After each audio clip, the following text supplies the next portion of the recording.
I guess there probably is something to say about judging a book by its cover in this situation, but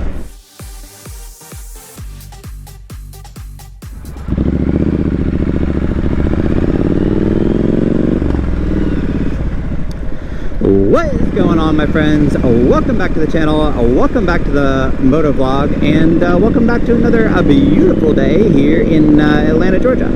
And on today's ride, I feel like I want to discuss with you guys how to throttle your way through content creation. So if you're new here, don't forget to saddle up, hit that subscribe button, and get ready to ride before we go faster than a cheetah on Red Bull.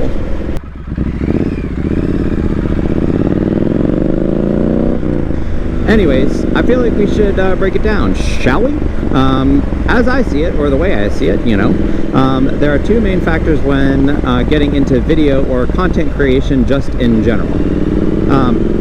The first thing you have to realize is that content is pretty much always king. You can have all the gear in the world, but if your content is drier than grandma's Thanksgiving turkey, you're just going to pretty much be spinning your wheels faster than the Duke boys smoking Roscoe and Flash. So, to get this right, remember these 5 secrets to ensure all your videos are intriguing to your audience.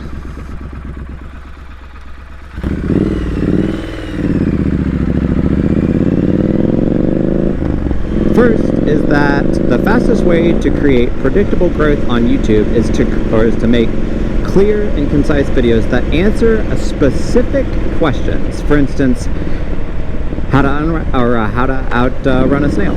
Spoiler alert, unless you're a slug, it's probably pretty easy. Not that hard, not that hard, not that hard.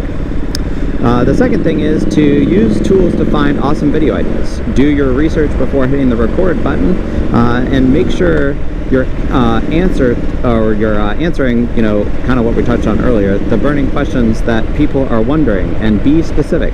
Nobody really cares about that ride from your garage to the edge of your neighborhood.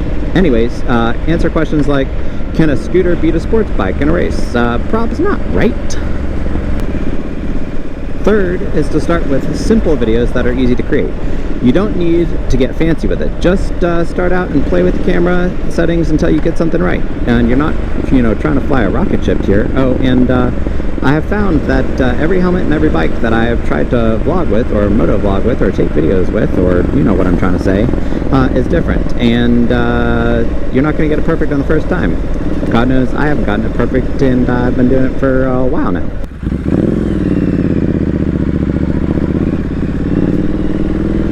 So the fourth and perhaps the most important is to write catchy titles that the viewer wants to click on, or that pulls the viewer into your video. Because you can create content or create the best video in the world, but if nobody clicks on it, it doesn't really matter. I guess there probably is something to say about judging a book by its cover in this situation, but that's all I have to say about that.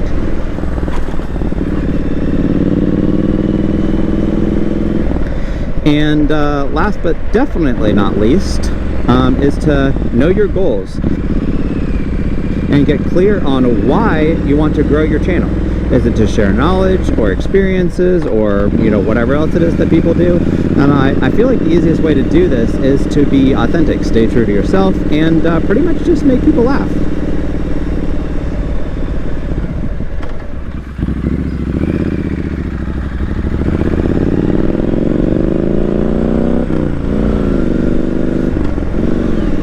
Alright, my friends, so for the second part, and this part really depends on the type of content you're filming, you got to get your camera gear together. So hey, if you're trying to be budget savvy, start with your trusty smartphone camera or something like that, but just remember, it's not as much about the gear size as how you vlog with it. You know what I'm trying to say? You know what I'm trying to say? We all know what we're trying to say. But for the purposes of this motovlog, or transportation point of view motovlogging, or vlogging just in general, you need a set of wheels. Of course, there is the classic motorcycle, and today I'm riding a Triumph Street Scrambler, as you guys can see, or as you guys can see, guys, gals, moms, dads, brothers, sisters, aunts, uncles, you know, everybody. But I guess you could spice it up with a scooter, or maybe a unicycle, or maybe a trike, or a a gas-powered pogo stick. And before you ask, yes, they were really made before they were banned, but that's a story for another time.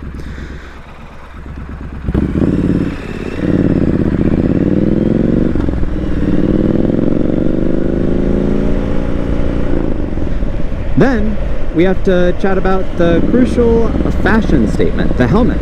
To achieve that ultimate point of view style, you'll want a helmet with a chin mount. Personally,